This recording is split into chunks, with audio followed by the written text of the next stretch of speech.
Welcome to the number one Bengals Podcast.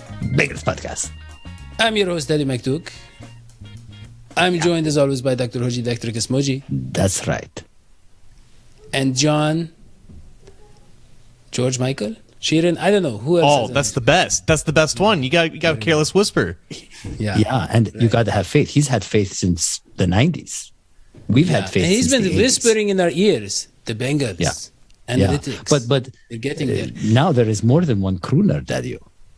Yeah. Oh, yeah, Because that's right. I have a mic too. You do.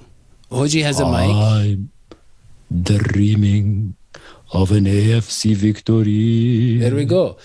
And no, but John actually has a whisperer, careless whisperer, who basically seduced him. I don't know what the word is, but John actually went to the game because there is someone who's a big fan of his, took him to the game. John, tell us about the story. Shout out Ron Spatola, who is a Bengals fan and an avid CJ reader, and I believe he watches this show too, and I don't know why he wouldn't if he's such a big Bengals fan. It was amazing. It was one of the best 36-hour spans of really my life, honestly. It's just somewhere in there in the top 10, just the night before the game and all day during all day of the day of the game, just meeting up with everyone beforehand. Great seats to watch that game unfold, and it was just perfect, man, honestly. And what was the best moment of the game for you, John? I'll be honest, man. We were walking out of the stadium, and everyone is just on this insane high. Everyone is chanting "Who Dey," and I'm capturing some of it on my phone just to try to get some content. And I just think just the emotion of everything kind of overtook me, and I took a knee outside of the stadium, and just had to kind of gather myself. And it's just I remember feeling the exact opposite of this, growing up, seeing this team in this situation, and then to see the reverse of that and how it all played out, it was just a lot. And after that, it was just nothing but pure jubilation at the sight of a team winning when they were supposed to, and that's just not always been the case in Cincinnati. Yeah. And what I love the most is Joe Burrow is so nonchalant about it. When they ask him, why are you so nonchalant? He's like, you guys got to get used to this because this is going to be happening a lot around here. That's the thing, because there was none of that anxiety in the locker room, because how could you feel that way when your quarterback carries yourself like that? That win on Saturday was more for the city and the fans, and now everyone is on the same page. This is the standard. Let's go. Yeah. I mean, that is the standard, and we're going to talk about that game. So when we talk emotion, Dadio talks money. So Dadio. Well, no. I mean, who could have predicted that? I could have, but who else could have predicted that Joe Burrow would throw over 70% complete of his passes and was 100 QB rating in his first start, only the third quarterback to do that the last 30 years, as Rebecca Toback pointed out on Twitter. And if you had predicted that and gone to Bengals picks, I'm not sure, but I think you could have been a millionaire by this week. And Daddy would have gotten $3. I would have gotten $3 if you use that link, which is in the description, and you'll see it at the bottom of the screen, Bengals pick dot something, but you have to use just that link. Yeah. Any other link, and the Russian spyware comes right. Well, I don't know about Russian. Maybe, I don't know. Some sort of a spyware. It could be from maybe a pizza China. store. Yeah. But so use that link, and also go to Brinks.tv. You can watch us there. And it is a much higher quality. You can actually count the hairs in our facial hair, and that is a great feature there. But also, Courtney has a new show she wants me to talk about. It is hosted by Anthony Scaramucci. No. It's called Don't Bust My Balls. Nope. And it is basically about all of the PC and the wrong kind of politics that have entered into sports. And they're taking away from the fun of the game. No. This exists entirely in your imagination. No, but really, they also have bring Courtney into your crazy conspiracy-ridden fantasies. Well, leave they also our have producer out of it. Brinks.tv. No, they seriously have Shield Your Babies from the NFL show. Okay, that they have. And this recent week, because the Bengals won, they had Felicia Reeder, the mother of DJ Reeder, on the show. And listen to this, what she proposed, Courtney, battery-operated electric blankets to wear to keep the football players warm so they don't catch a cold during the game. This is one of the new proposals for NFL games, to keep the babies, keep they're not these babies. Mothers. They're not babies. The children. They're NFL players. To their moms, they are. They're big boys. These are like this is posted by NFL moms. Bouncing baby boys. Okay, we are getting off topic. So, what just happened, John? The Bengals, obviously, they won their first playoff game since 1991. John wouldn't be born for another 20 years after that. So he has no idea what life looked like back then. But Hodgie and I remember. Yeah, I remember. The pleated pants. Do you remember pleats? Right. Yes. Yeah. I remember. John. Yeah. You know, if you wanted a cell phone, it was as heavy as a laptop and almost That's as true. big. Yeah. A lot of great movies. A lot of great movies, cassette tapes, then CDs. Yeah. I remember that. Yeah. And it was a crazy time to be Bengals fan because we lost, we won the game in the playoffs and we lost, and it's like, okay, well, it's okay. Next year, maybe the year after that, we'll be back. No one ever at that time imagined we would have the kind of... And by the way, Paul Brown passed away later in 1991 after we won the playoff game. Yeah. And nobody knew the kind of impact that would have on the franchise. And we waited and waited until really, like I said, Joe Burrow, you look at some of the stats, John, what he was able to do in that playoff game, what he was able to do in terms of changing the culture of the franchise. And also, someone pointed out on Twitter, this late season run, everybody said it was the toughest stretch of the Bengals' schedule. And we go 6-2, and he was fantastic, 18 touchdowns, 3 interceptions. And he just carried that over like nothing. I don't want to bring up names, but the previous Bengals quarterback who played in 4 playoff games for us, you look at his EPA in the playoffs and you compare it to Joe Burrow's on the chart, and one is on one extreme and one is on the other. So it's basically the worst kind of QB play to the best kind of QB play. And guess what? The curse has been broken, as they say. Yeah. Well, what was interesting in this game, and this is something that I didn't think about until today, actually. I look back at the Bengals-Texans round 2 playoff game in it would be January 2013, and how A.J. Green didn't have a single target in that entire first half, and everyone remembers the play where Dalton barely overthrew Green in the end zone that would have been the... Yeah. Yes. What did I say? Yeah. Oh, I thought you said Titans, but sorry. Yeah, I think you said Texans. Yeah, I meant Texans if I didn't say Texans. Anyways, compare that game to this one where the Bengals' new number 1 receiver, Jamar Chase, gets 4 targets in the first drive. He gets 6 touches in the first half. All of them go for first downs. He nearly sets the franchise record for receiving yards in the playoff game, and he just has a typical Jamar Chase game. And you look at just how the Bengals moved the ball in this game. It wasn't very flashy. There wasn't a lot of explosive plays. We knew that the Raiders were going to keep everything in front of them, and the Bengals came out with a better plan of attacking the Raiders defense through the air than they did back in week 11. There was a lot of cover 3 beaters underneath, a lot of hitches, a lot of curls, a lot of slants, and everything outside of the numbers that was all Jamar Chase. And that was a lot with what Joe Burrow had to do in terms of getting just a productive, solid day, 24 for 34 for 244 and 2 touchdowns. It's nothing flashy, but you compare that to other first starts for quarterbacks in playoff games, and it's monumental. And a lot of it is just because I think there's a better understanding of how to maximize this talent compared to past Bengals teams in the playoffs, and that was a huge difference as to why they came out on top here and why they were so unsuccessful the first 7 times. That's the thing. There was a kind of audacity to the fact that the Raiders knew that it was going to be Burrow Chase, and yet it continued to be Burrow Chase. And I will say that audacity was great in the first half. Wanted to see a little bit more of it in the second half. You do remember that one drive when they could have put the game away, and I pointed this out on our last show. They went I think it was Mixon, and then a handoff to Chase or a toss back to Chase. And then it was something on the third down, some failed pass. They didn't get the yards that they needed, and then a punt. And then the game it went all the way up until the 0 second marker when it didn't really need to. So I think you keep that audacity going, because that's what makes the Bengals is that I know I'm going to pass to Chase, and I know I'm going to pass to Chase. Well, who else was a big factor in offense? Adam Pac-Man Jones predicted CJ Uzomah, and he had the first touchdown. He had like 60, 70 yards. He looked great. He was very energetic. And he also said, Pac-Man, that Derek Carr would crumble under pressure. He had that forced fumble, and then he had the interception to end the game. Yeah, but Derek Carr really didn't crumble. I mean, Derek Carr was in it all the way till the end.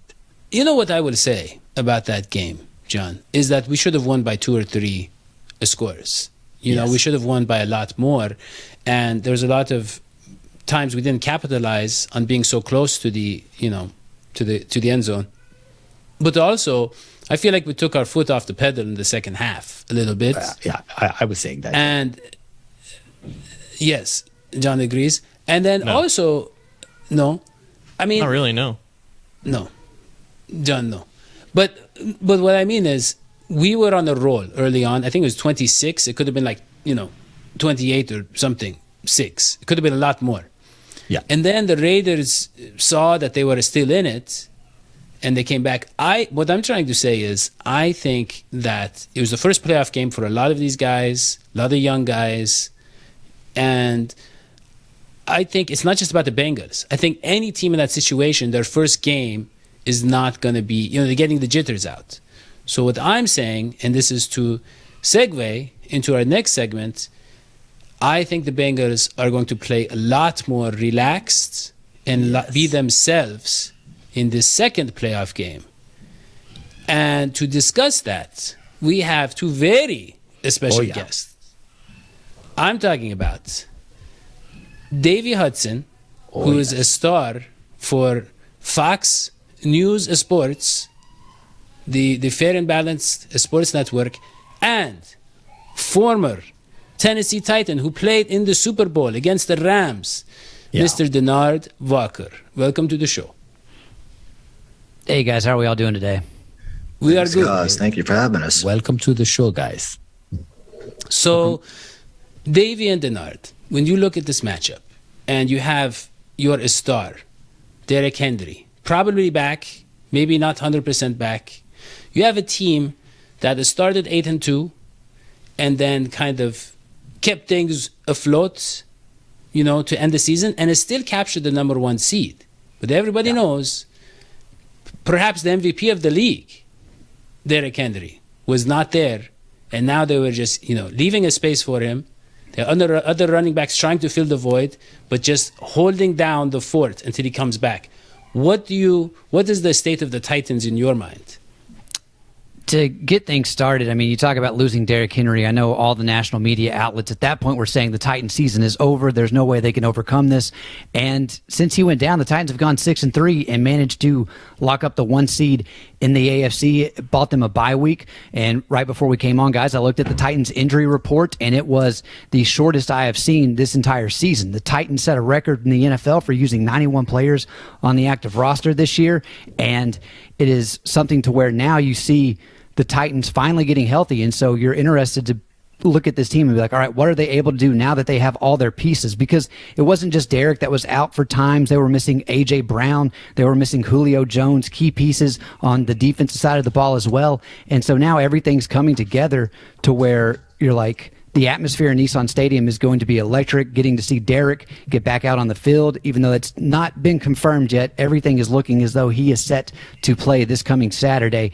And the fans of both fan bases are really excited to have this divisional round. And I know you guys talked about it early on in the show, getting that win after that in the playoffs that has eluded Cincinnati for multiple decades now. And so having a guy like Joe Burrow come in and really, I think what a lot of people are saying, he's a year ahead of schedule for what most people thought. I mean, you sit back, you watch him, he is soon going to be talked about in that same light as we're currently seeing Patrick Mahomes and Josh Allen, and the sky's the limit for what he's able to do. And I mean, I'll let Denard talk a little bit more about that. Denard, an LSU alum, and has followed both Joe and Jamar Chase through the years, and so I think whenever you look at it, it should be a great showing for both teams come Saturday. Well, let me ask Denard something, which is Derrick Henry coming back. He's probably going to play, but Mike Verbal pointed out that, hey, this guy hasn't gotten hit for a while, and he's a running back, and that's what they need. They need to get, I don't know what he means. I hope he doesn't, punch him or something. I think he means he needs to play football. He's not going to Urban Meyer him, no. But basically he's saying this guy needs to get in there and get used to playing, football before we're really ready to unleash him, And I know you played a different position. It's probably different, but you saw a lot of running backs come back from injury and maybe not be ready to go right away.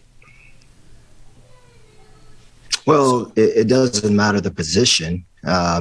It's also just depends on the player. Derrick is a freak of nature. If you watch the guy through his off-season program, I like to follow his vlog on YouTube. And one of the things you noticed about Derrick is he works out year-round. He takes care of his body. And one of the things I tell a lot of young players is the way that you have longevity in this league is you don't take no off season. There's no such thing as an off season. And if there's one player in this league that can come back from a foot injury in a short period of time, it is the king, Derrick Henry. But I like to say right now is when you look at this running back committee, they've gotten better. I like this committee because if you look at it, D'Onta Foreman has stepped up and he's played well in Derrick's absence. If you watch him the last 3 games, he has balled. He's looked like the player that was drafted out of the 3rd round out of the University of Houston back in 2017. Deontay's issue was never about could he play in the National Football League. It was his durability, and that's what he showed. He showed resiliency. And when you look at this team, the theme for the Titans this year has been strength in numbers. I mean, if you look at the players that they started with, and then you look at the players that they've had to use, think about players like Greg Maben, Buster Skrine. You talk about David Long Jr., how he stepped in and galvanized that defense, stepped in the absence of Rashaan Evans, who was the starting linebacker in the beginning of the season. You talk about Dontre Hilliard. And what I love about this team is when you look at it and look at the number of players that they've used, usually when you have that many injuries, your season doesn't end well. If you look at last year, Davey talked about, we look at the team like San Francisco in 2020, they finished 6-10 and they lost 84 players. And you look at the year prior to that in 2019, Miami went 5-11 and they lost 84 players. So when I think of this Titan team, I think of a team of a bunch of resilient players, and that's what they've been winning. They found strength in numbers. So once again, they'll find it Sunday. And if Derrick is a key piece of that puzzle, look out. Yeah. Well, I mean, I really like something you said, which is you talked about longevity, and you didn't mention going vegan, which is what my co-host Hodgie always, he says it's the only plant-based. I imagine Derrick Henry has been eating every animal available to him, and that is why he's going to be back to full strength, and he's going to have the strength of all the animals he consumed. That is my understanding. Like no. But let me ask you this. So you're saying he works out, but from what I understand, it's very different. The strength and the physicality of working out and being in shape is very different from putting the pads on and throwing yourself in there.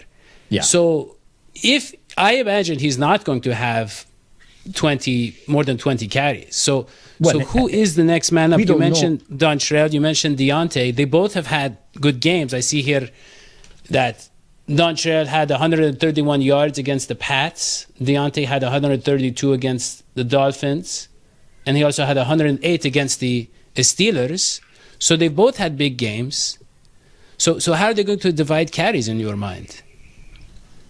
Well, that's great question. That's going to be up to the offensive coordinator, Todd Downing. When a player comes back from injuries, first of all, it's hard you can simulate something in practice, and then there's a difference in going into what we call game mode. Game mode is different. Game mode is when the adrenaline's flowing, and the problem is with a running back, what are you going to do when you get hit?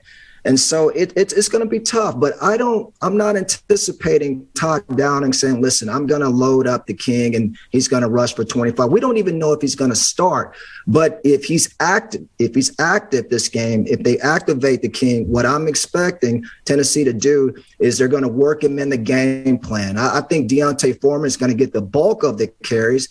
I still think Dontrell's going to get some carries here and there, but you're going to see this team implement him in the offense, but they're going to do it slowly. It's hard to really simulate in practice game type, what I call game type speed. And plus playoffs, it's different in the playoffs than regular season. The speed goes up about 100 notches. We saw that again with the Cincinnati Las Vegas game. You look at the New England game against Buffalo, the speed of the game changes. So what I'm anticipating this team doing is just getting him acclimated to the system, get him going slowly. As he gets going and get more in shape, give him more carries, and then all of a sudden just let him go when it's time. But again, they're going to monitor Derrick, and so what you don't want is a setback, because if he has a setback, then that's going to carry over into the offseason, and that would be your worst nightmare as an organization. Well, I will say this: if they have to have Ryan Tannehill in a shootout with Joe Burrow, I don't know if there's any indication that he can do that. If he can, he had one good game against the Texans, I think. But other than that, he's been a very game manager-y type quarterback this season. And stats are misleading. One of the things that I don't focus on is stats. If you look at the game against Houston, see, Ron hasn't had all of his pieces all season. He's had a different supporting cast you think about it, his team started 8-2, and then look at the season afterwards. There's a different season, mid-season on to the finale. It's hard for a quarterback. If he doesn't have the pieces around him to make plays, then they can't. And so what they've been able to do since the bye week is they started getting their players back. You got to understand that he didn't have no Julio. You go back to the Houston game, the first time they played him down in Nashville, when he threw, people wanted to talk about the 4 picks and the muff, what I call the punt by Chester, but people focused on the interceptions. Listen, if you don't have your supporting cast, your Pro Bowl receiver from last year, AJ, if you don't have the Waffle House is no other than Julio Jones, the first ballot Hall of Famer. And then your high man really was your 4th receiver coming into the season. I don't care what quarterback you have, it's going to be hard to win or put up numbers. And that's what Ron's been able to do. Ron, that's what you want your quarterback. You want him to manage the game. You don't need a quarterback to go out there and throw for 400 or 500 yards, because what happens is you put the whole game plan on his hands. So again, if you look at the Houston game, look at the first half. He was able to distribute the ball to 10 different players. That's Tennessee football. The uglier the game, the better that they play. So once again, I think he's played great considering the fact that what he's had to work with. And again, Ron Tannehill, he's just being Ron Tannehill. He's Mr. Consistency. And when you let this guy go out and he has the pieces around him, he's one of the most productive quarterbacks in the National Football League. Yeah. But you mentioned Julio Jones, and maybe John can chime in, Davey can chime in. I don't know. Is he the same? He's not the same Julio Jones. No. Is he even a top 30 receiver anymore? He hadn't been this season. He's been battling a hamstring injury, and the Titans have not gotten what they've wanted to out of him. But you look at his last game, he actually came out and had probably one of his most productive days as a Titan against the Texans. You look at how the Titans have tried to get him implemented more into the offense, and a lot of it has to do with chemistry with Ryan. And I know we asked the question about Ryan and kind of comparing him into a shootout with Joe Burrow. Even if Derrick's not able to go, the team's still going to run the ball. I think whenever you look at the line of scrimmage for both these teams, Titans currently have the edge. I know the defensive line for the Bengals currently have a lot of guys banged up. That could be a really big factor whenever you look at what Tennessee's wanting to do in that angle. And with this offensive line healthy, They want to run first, and they're going to. I know Ryan's not going to get the same praise as a lot of the other quarterbacks, especially the ones remaining in this league. But the one fact that I love that Ryan, whenever it does seem to be a time to come clutch, since he's been the starter in Tennessee since 2019, he leads the league in fourth quarter comebacks and game-winning drives at 13. So if it comes down to a crunch moment, he's been known to put this team in positions to win. And while it might not be we're going to air it out and let him go, whenever he does have A.J. Brown out there, it's a world of difference for this offense. And then once you add Derrick Henry back in there, and I could see the offense for the Titans, if the Bengals aren't able to have all their guys healthy, it could be a pretty productive day for Tennessee and Todd Downing and that crew. What I'm hearing from you guys is that Dadio was looking for stars. He's looking for that Bengals kind of offense. But the Titans aren't about the stars. They're about this gritty, consistent, pounded forward, trench warfare kind of football. And that's what they're good at, and that's how they win. So you keep looking for these big players, Dadio, but they don't need that. It's the system that works. Well, that's true. But it's harder to market that. It's harder to capitalize on that financially, selling jerseys, selling merch. But John pointed out on Twitter that, look, the Bengals and the Titans, since the bye week, have had kind of similar defensive performances. The difference is the Titans have faced some really bad quarterbacks. Some quarterbacks I haven't even heard of. Davis Mills, I think, was one you mentioned, John. Never heard of him. Never heard of him. But the other thing, John, we're going to get John to talk about. Let's get some clarification here, because you're misinterpreting what I'm saying. I'm saying that before the bye week, before each team's bye week, both defenses were statistically identical. Since their respective bye weeks, the Bengals have gotten worse at defending the run, and the Titans have been arguably a top 5 defense. But the context behind the improvement, behind the Titans improving that much, is because they faced the following quarterbacks: Trevor Lawrence, Jimmy Garoppolo, Ben Roethlisberger, Tua Tagovailoa, and Davis Mills. And apparently Davis Mills is the best one of all of them, because he almost beat the Titans when they're trying to play for the 1 seed. So I'm just confused about the improvements that the Titans have made defensively, and if they can even keep up and stop the Bengals offense right now. Well, right now, the big thing for the Titans, and you go back, and as I mentioned, them being healthy, you look at what the Titans did before their bye week. They beat the Chiefs, they beat the Bills. I know the Chiefs hadn't said it, but the Titans have been able to get at the quarterback by only sending 4 guys. Not a lot of teams have been able to do that, and so that's why you've seen a lot of the success from this team. They don't have to blitz a lot of exotic packages to get pressure on the quarterback, and by doing that, they're able to drop 7 guys back into coverage, and it makes it a lot harder for the quarterbacks. And I'll give it to you, the Titans have had an easier stretch the second half of the season, but it goes back to the injuries, and they've been able to just have guys step up. I mean, there's a reason this Titans team is often referred to as the worst 1 seed ever. It's because, going back to Dadio's comment about there's not the stars, the Titans don't do it in a flashy way. They're pounded, and they're going to make sure that whenever you play this game, you're sore 3 days later, and then you're going into next week, and you're still like, man, they really did put a beating on us. And that's the mentality of their head coach and Mike Vrabel, and why he's likely going to win Coach of the Year when it's all said and done, is because this team takes on his identity, and they've just been able to, no matter who they have available, go in and figure out a way whether it looks promising or not. Yeah, I mean, Vrabel has made it clear. Yeah, Vrabel has made it clear he's willing to make the ultimate sacrifice to win the Super Bowl. And you think, that trickles down. Well, I can't say it on the show because we have to monetize the show. But he's willing to, can you cut everything else out of his life. I mean, it's like kind what? of Yes. Are we talking about castration? It is. Yeah, basically yes. But that's he's willing really to castrate himself to win a Super Bowl. This is old news, man. Yes, he is on the record. This is Wait, I've never heard this. I think you're making this up. Well, that is why the Titans are so one of good. The that is the key things to, that Daddy has ever said. One of the first things. But I want to go back to the defensive line being banged up, because the most important member of our defensive line is Trey Hendrickson. And he suffered what is commonly referred to as a concussion, which in the old days we say just getting, just basically just knocking, basically just bumping your head. I have concussions all the time. Getting out of bed. And we always have a bottle of whiteout that we open up and put under his nose when he has the concussion and he wakes up. Yes. And because I never have furniture that is my size, and so it's getting out of bed and getting out of all these things, bumping my head. But Trey Hendrickson, basically, John, he's going to be back. They said he's doing really well. He knows where he lives. He knows his mother's name and all that stuff now. He's ready to go. Yeah, he can do his multiplication tables. He can see red and blue pretty clearly and can separate the two. Right now, and I'm sure Denard can talk about this a little bit because he has experience with this type of thing being in the NFL, but the concussion protocol, there's like 5 stages of it. And I Bleav he's on the 3rd stage where he's going through some actual activities, and you have to do that before you can be fully cleared. So Trey Hendrickson was officially limited on Tuesday's practice. He was doing some team drills, but he's not fully cleared to play. But just like Derrick Henry, it's trending in that direction where he's going to be out there. It's just a matter of if he's going to be fully cleared to do everything on Saturday. That's basically what I said, yeah. But other than that, so you have Ogunjobi, who's gone for the year. He was a great addition. But defensive line is not in that bad of shape. I mean, DJ Reader, he's still there. So we do have the ability. I'm more concerned about our linebackers stopping the run, honestly. I'm more concerned, as always, about the linebackers stopping the run. And I don't know if you have any tight ends on your team, but that's going to be a problem if you do. Tight ends are always a problem for us.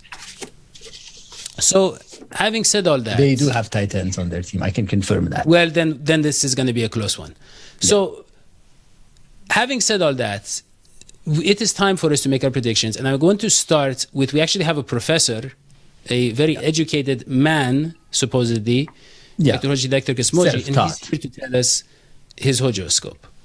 Well, thank you. Thank you, guys. It's great to meet you, and if you're new to the show, and welcome to our guests. I think we had you. You might not be so new to the show, but if you're new to the show, you know that I love science, and I love using science to predict games. And in this case, I want to refer to a science used by the Romani people who use names to do fortune telling. Okay, and so I started to think about these teams, the Titans and the Bengals. And what do they have in common? Well, what the Titans and the Bengals have in common is that they both lost to the Jets this year. I went back and watched that Jets game between the Jets and the Titans. You know how the Jets got ahead? Blitzing. They did a lot of blitzing, and they did well with their secondary. They shut down the Titans. And then I started to put these words together. Jets, bombs, blitzkrieg, secondary, Second World War.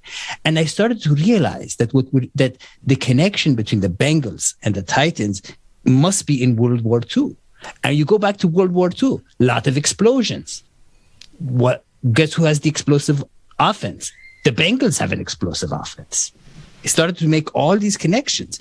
Guess who upset the Titans last year? The Bengals did. And guess what? You have a lot of different other things. You have TT, Tennessee Titans. And I'm not saying there's a Nazi-esque thing, but you have the SS. You have a lot of connections here. So what I'm saying is, what I predict, because this is a horoscope, is I predict that just like in World War II, the underdog was America, and they kind of just came back and won. You're going to have an underdog come back and defeat the Tennessee Titans, and it's going to be really a surprise, but it's going to mainly be through the Bengals being successful, hopefully, if Henderson comes back with the blitz, hopefully, and doing better performance with the secondary. And I'm guessing that the run won't be so much of an issue, hopefully. And of course, you have the explosive offense. You put all that together and you have the Bengals win. And I think it's going to be close. Yeah. But I think it'll be like 28. Predictions. Let's go to predictions. So what is your official prediction? I would say 28-21 Bengals. Player of the game, I'm going to go with Jamar Chase.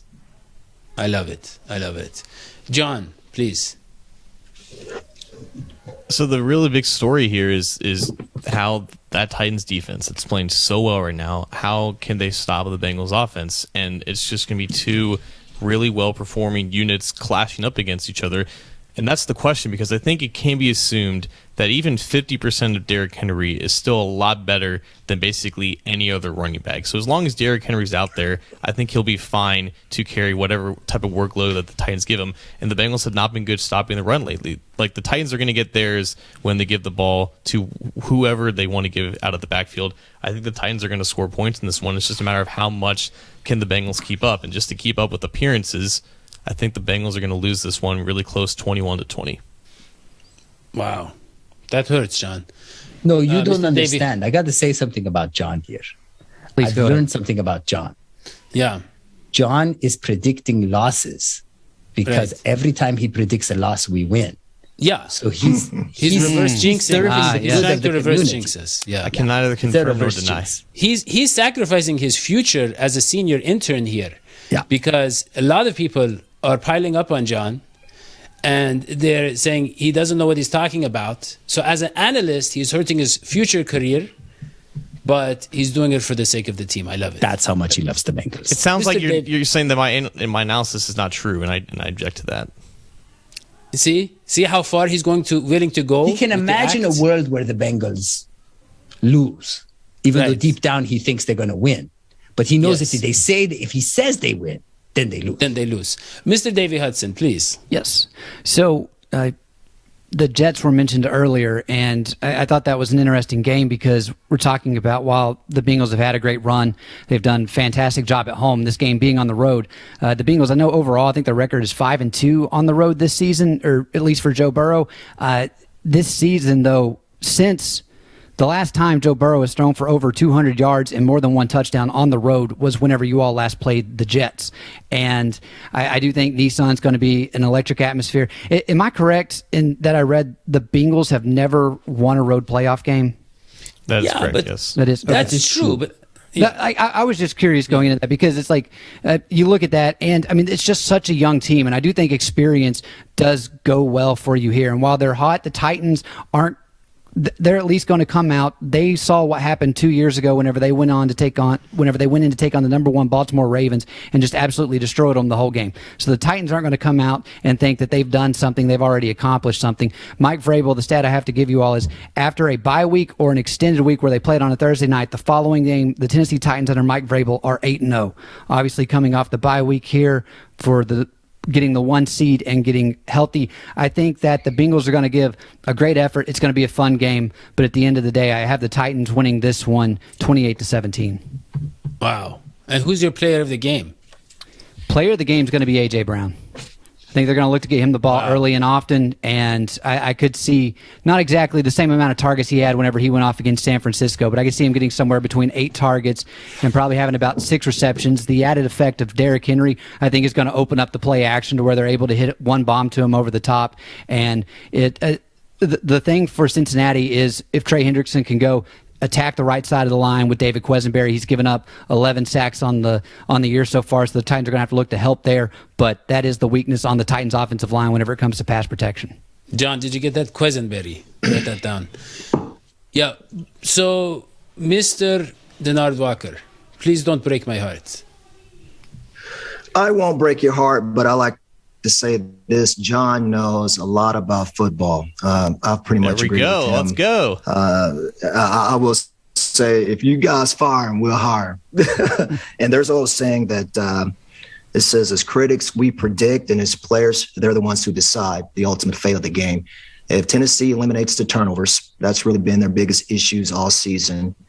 And I truly feel like in playoff times, what the playoffs are about, they're about matchups. And when you look at the game Saturday, in Nissan Stadium, it's not going to be one on scheme. It's going to be one and how a guy goes against the other guy. That's why they call football a game of attrition. What I'm looking at is for Cincinnati, I'm looking at your secondary.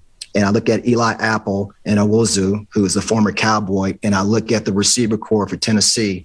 And I look at Julio, a.k.a. Waffle House, and I look at A.J. Brown. I do believe that the difference maker in this game Saturday at Nissan Stadium will be Julio Jones. It's going to be his coming out party, and he's going to show Tennessee why they signed him and why he is going to be a first ballot Hall of Fame. So if Tennessee will win, they win on the perimeter, I got Tennessee Titans winning this game 31-24. Wow. Well, I would say this. The game being Julio Jones, right? Julio Jones. Yes, coming out party. But, John, you know that the Bengals have 3 cornerbacks who I think since the bye week are 3 of the top cornerbacks in coverage, right? You have Mike Hilton, you have Chidobe Awuzie, and you have Mr. Eli Apple, who nobody believed in. Well, one person, but I don't want to talk about that.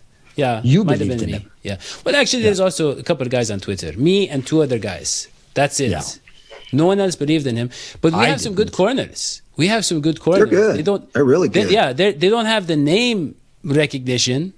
People don't think they're good, but they are sneaky good. They're sneaky good, but they don't get a lot of interceptions. Yeah. Like this show, it's a sneaky good, doesn't get a lot of good money, but it's a sneaky in the sense that we sneaked our way into being the number one Bengals podcast. The way you used to, do you remember you used to sneak into my house when they cut off your water to take number twos in my house? He would do number one in his own house and just come to my house for the number two. Isn't that disgusting? Well, you don't need to flush for that. What kind of person does that? Comes to your house just to We're getting off topic. We're just getting off topic. We're getting off topic. But you're the one. Hold on. You're the one who always tells me to conserve water and not use the water in my house and all that stuff. So but it doesn't mean come use the water in my house. Anyways, Mr. Denard Walker, Davey Hudson, you honestly, your arguments are very convincing, and I would say I am a little nervous about this game, and after thinking about it, I agree that the Bengals are going to get crushed. I think they're going to get crushed. I mean, it really pains me to say it. They are going to get crushed. And the final score will be 28-24 Cincinnati. That is my prediction. And how is that the crush? How's that the crush? Let me explain. They're going to get crushed on by the city of Cincinnati and all Bengals fans. We're going to have a big crush on them. Because they're going to be heroes. Yes, they're going to be heroes. Everyone will have a crush on the Cincinnati Bengals. Right. They're going to be crushed on. Did I not say that? I'm sorry. Very nicely done. Very nicely done. Thank you. And if you have a crush on this show and you want us to be crushed, me and Hodgie and John, you can go to patreon.com/dhsports. You can also hit the join button. That's probably easier. You just click join. There's different tiers that we have, Mr. Denard Walker. And one of them is the Rick Holly tier. He actually bought Hodgie his mic, essentially. He paid for the most of the money for Hodgie's mic. And he's a big fan of the show. He helped us get the all these outfits that we have. Yeah. And you can go there. And you can also go to the Bengals picks. And if you register for Bengals picks, we get $3. We get $3 per registration. So you can do that. Yes, there's the Bengals picks. Thank you, Courtney. The link is in the description. But you got to use the link. People, you have to use the link.